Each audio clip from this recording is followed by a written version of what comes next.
films capture the raw power of the human spirit and vengeance like Gladiator. Directed by Ridley Scott, this 2000 epic film not only redefined historical cinema, it revived the sword and sandals genre with breathtaking realism and emotion.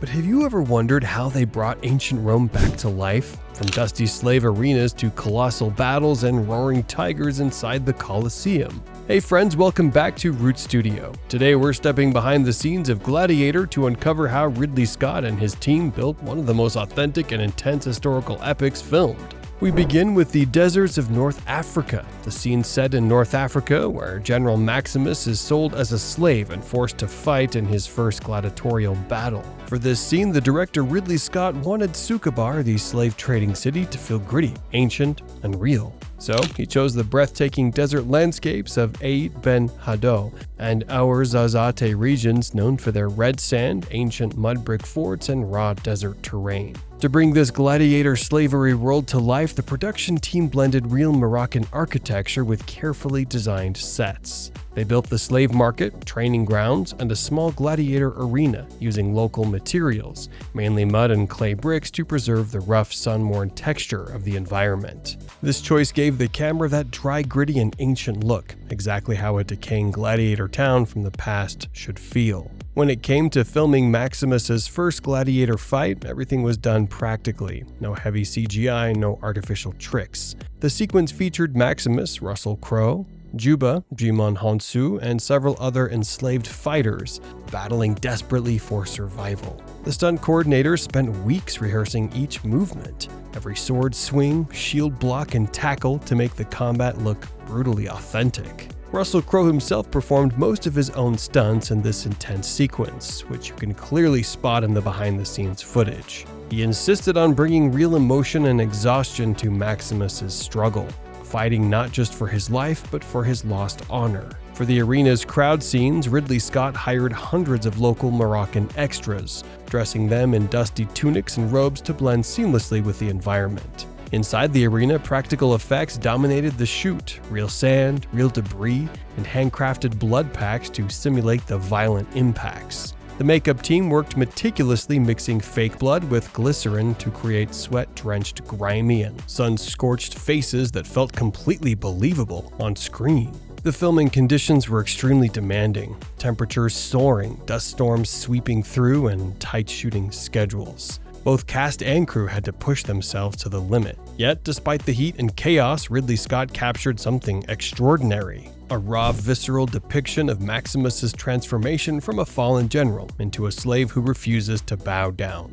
It's this blend of real locations, practical filmmaking, and intense performances that gave the Sukabar sequence its unforgettable cinematic power, grounding the epic story of Gladiator in tangible physical reality. The Gladiator's most iconic and adrenaline-filled sequence unfolds when Maximus finally arrives in Rome and steps into the Colosseum for his first grand fight. This wasn't just another action scene. It was a cinematic spectacle, meticulously crafted by Ridley Scott to blend authentic history, real danger, and breathtaking visuals. Although the movie makes it look like the real Roman Colosseum, the entire set was actually built at Fort Ricasoli in Malta. The lower sections, the arena floor, gates, and archways were practical constructions, while the upper tiers packed with roaring crowds were later extended using CGI.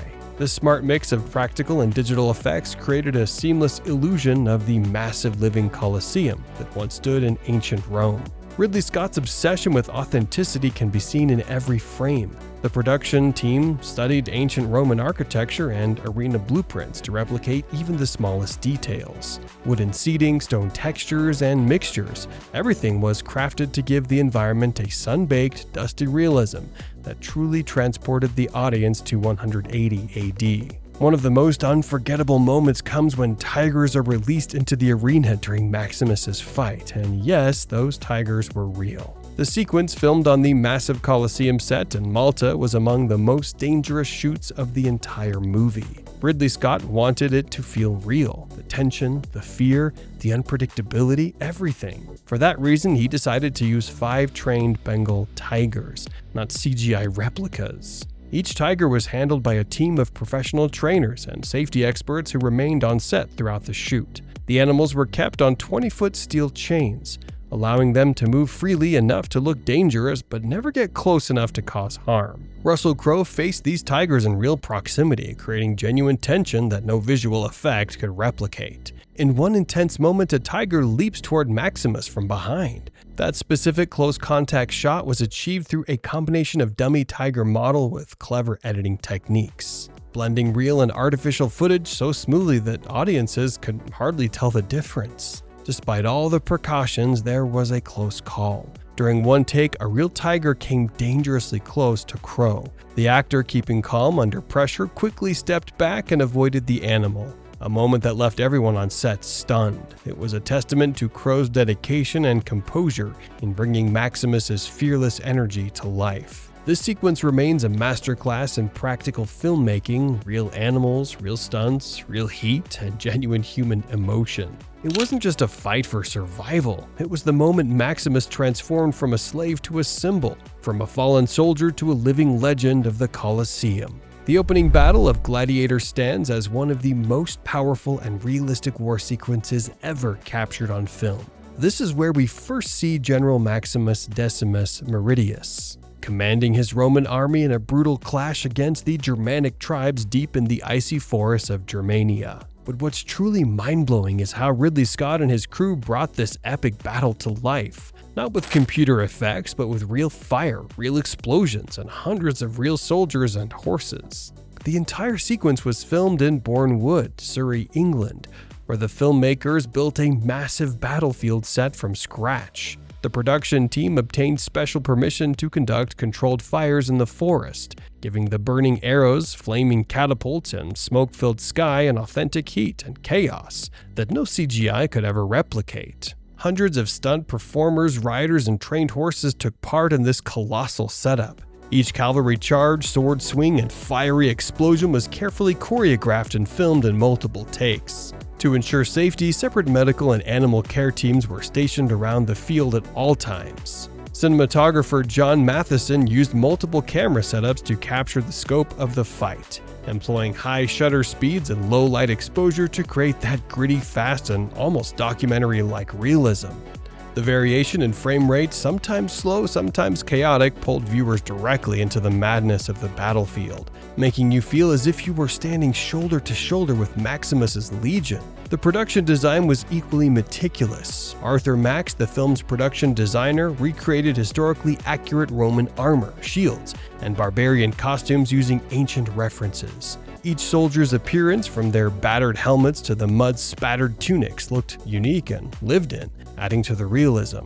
And it wasn't just visual authenticity. The sound design and Hans Zimmer's thunderous score played a massive role in heightening the intensity. When Maximus shouts, "At my signal, unleash hell," the combination of his command, the roar of catapults, and the surge of Zimmer's score creates a moment of pure cinematic goosebumps. Despite the scale, Ridley Scott's focus never drifted from realism. The mud, fire, and blood were all practical. Only minimal CGI was used later to extend backgrounds or duplicate crowd shots. The rest, every scream, clash, and spark, was captured in camera. One of the most overlooked yet stunning aspects of Gladiator lies in its weapon and armor craftsmanship. Ridley Scott wanted every sword, helmet, and shield to feel like it came straight from ancient Rome, authentic to the eye, yet safe for the actors. The weapons department developed an innovative dual prop system.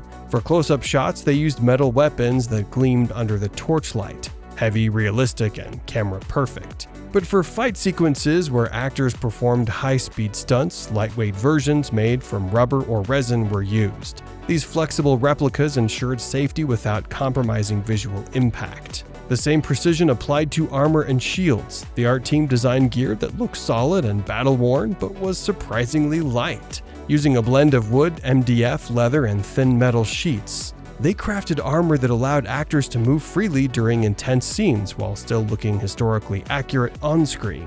And the result, when Maximus steps into battle, every clang of his sword and every reflection of his armor feels authentically Roman, grounding the epic story in tangible historical texture. And that's how the Gladiator film was made over 2 decades ago and still looks and feels more real, raw, and immersive than most modern blockbusters. From the burning forests of Germania to the roaring tigers of the Colosseum, Ridley Scott's vision proved that practical filmmaking, passion, and precision will always outshine pure CGI. If you loved exploring these behind-the-scenes details, don't forget to like, share, and subscribe to Root Studio for more deep dives into the making of your favorite films. Because behind every cinematic masterpiece, there's a story just as epic waiting to be told.